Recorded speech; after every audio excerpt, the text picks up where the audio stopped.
Hi guys, this is your girl Wakeji Kamore and welcome to Reflections by Wakeji Kamore. All right, today we are going to be looking at Nehemiah chapter 2. If you haven't read this chapter for yourself, please just pause this recording, an obedient child, and just pause this recording and read the chapter for yourself, read the book for yourself, just so that you understand what's happening in this chapter before you come to listen to the summary and the lessons that I have.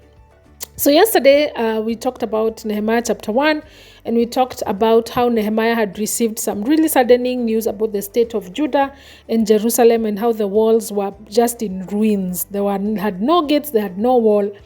And that really saddened him, and he prayed and he fasted.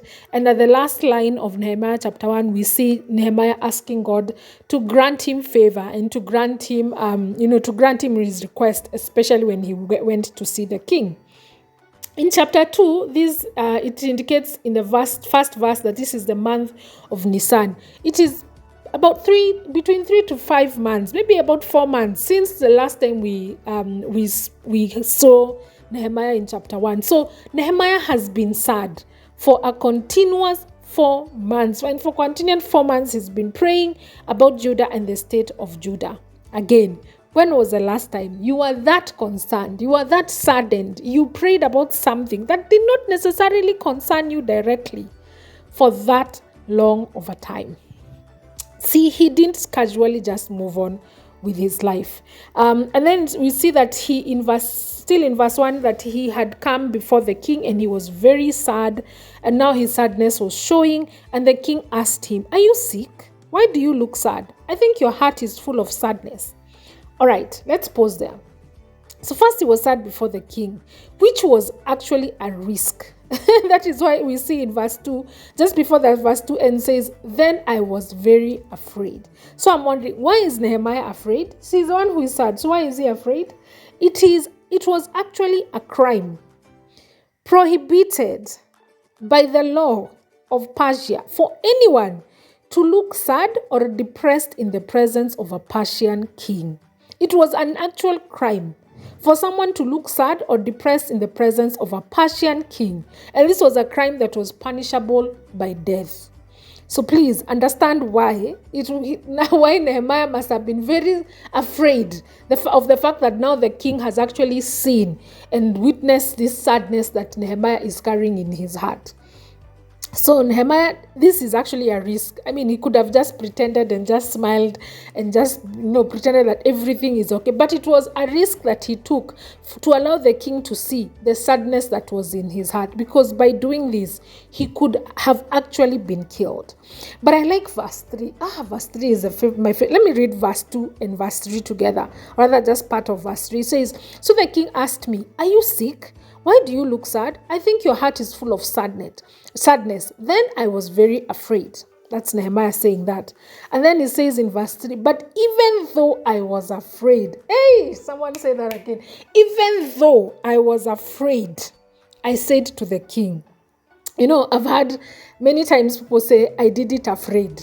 This is exactly what that looks like. You are afraid, but you do it anyway. You are afraid, you are scared, your stomach has knots, Every time you think about it, you're sweating, your hands are shaking, but you do it anyway. You do whatever it is that God has placed in your heart. You do it, and you do it afraid. This is exactly what it looks like to do it afraid. So he says that I was afraid, but I said to the king, "May the king live forever. I am sad because the city of where my ancestors are buried lies in ruins, and the gates of the city have been destroyed by fire." So he goes on to just tell the king, "This is why I'm sad. I mean, Judah is in such a state. Hakuna walls, hakuna gates. People are just in a really bad state, and that has really made me sad." And I like this next thing that the king says. He says, "What do you want me to do?" Higher, let's pause there. What do you want me to do? You see, the thing is, we walk around knowing what our problems are. We walk around knowing what it is that we want to do. I would like to do this.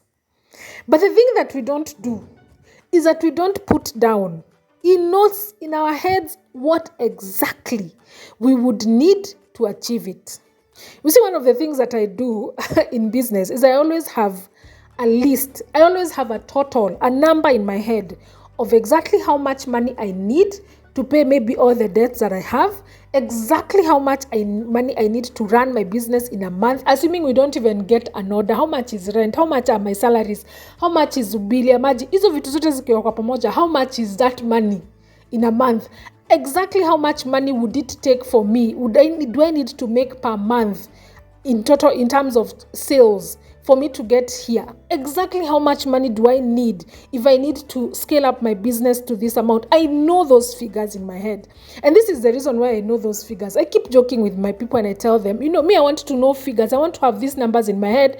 Naweza kutana na mtu akona kama milioni 10 hajui Kenya atafanya nazo. You can just meet someone who asks you, so how much money do you need to buy a truck? You don't know. How much money would you need to, buy a 10,000 square feet go down? You don't know. You don't know because you're not prepared. Let me tell you, it is very important to be prepared. It is very important to know exactly what you need to move from this point to this point. If someone came to you and asked you right now, even if let's say you're in business or whatever it is that you do, and you got into a lift with someone, ama ukaingia tu kwa lift, unaenda 8th floor, you're going to 8th floor. And then in 2nd floor, the lift just opens and the president of, I won't say this country, let me just say the president of US, sijui sina hopes na huyu, the president of US enters that same lift. And now you are stuck with that president from here, from 2nd floor to 8th floor, where he's coming off, where you guys probably are not even coming off on the same floor. Him is coming off on the 8th floor, you are coming off on the 10th floor. So from 2nd floor to 8th floor, you have like 60 seconds to pitch, to say anything to this guy. What would you say if he was like, okay, hi, how are you? It's nice to meet you. What do you do? For example, blah, blah, blah, blue. Oh, sijui, what? You are there stammering. Oh, No, we are not going to be doing that. We are going to be people who are prepared. We will prepare pitches. In our mind, we will have those pitches. We will say them over and over again. Assuming you have met someone and who says, how much money would you need to move your business from here to there? How much money would you need to start up that nice idea that you have in your head? How much money would you need to grow something from here? How much, what do you want me to do? If the president asked you that, what would you want me to do? You'd be there, okay, let me give me your email address. I will email you. What? Me, I am prepared. I am prepared for any occasion like that, because I know that sometimes the Lord can give you such an opportunity. So it is very important for you to prepare, for you to know your information, for you to know exactly what you would need from this point to that point. Even if it's just, I would need 1 million school fees to finish my degree from here to here, and to even do like degree and masters. Have those figures in your head. Have them in your head. I would like to go to this university and study this. Know that this school offers whatever it is that I would want to study. Know how much it costs. Have it in your head. Because you do not know the day you will meet with someone who can say, what do you want me to do? What do you want me to do? Sometimes even the Lord is just sitting there waiting for you to say what you want him to do. Because clearly Nehemiah knew exactly what he needed from the king. And I like the next thing that he says, before I answered, I prayed to the God of heaven. So me first, I'm thinking, the king has asked you a question and you're there praying. That prayer can't have been long. It can't have been long, because why are you keeping the king for? Now you're there rabashakaing. The king is waiting for you to respond and you're there doing a 30-minute prayer. It can't be. You will die. Uta die, my friend. So that prayer must have been a very short prayer. It must have been a prayer in his mind. And it must have been a prayer for him asking for courage. It can't have been a prayer for him asking God, what will I ask the king? It can't be. it must have been this guy. In these 4 months that he was praying, he had told God, this is what I would need. He had planned, he had prayed. He had planned, he had prayed. He had planned and he had prayed. And he knew exactly what he wanted. He knew exactly what letters he needed for safety, for passing safely. He knew exactly how much lumber it would need for the wooden beams, and he knew the letters that he would need, who those letters needed to be addressed to, and why those letters would need to be addressed to that person, because he was the one who was managing the king's forest, and he needed to cut trees from there. He needed soldiers to protect him. Like, he knew, he had a list. He had prayed, planned.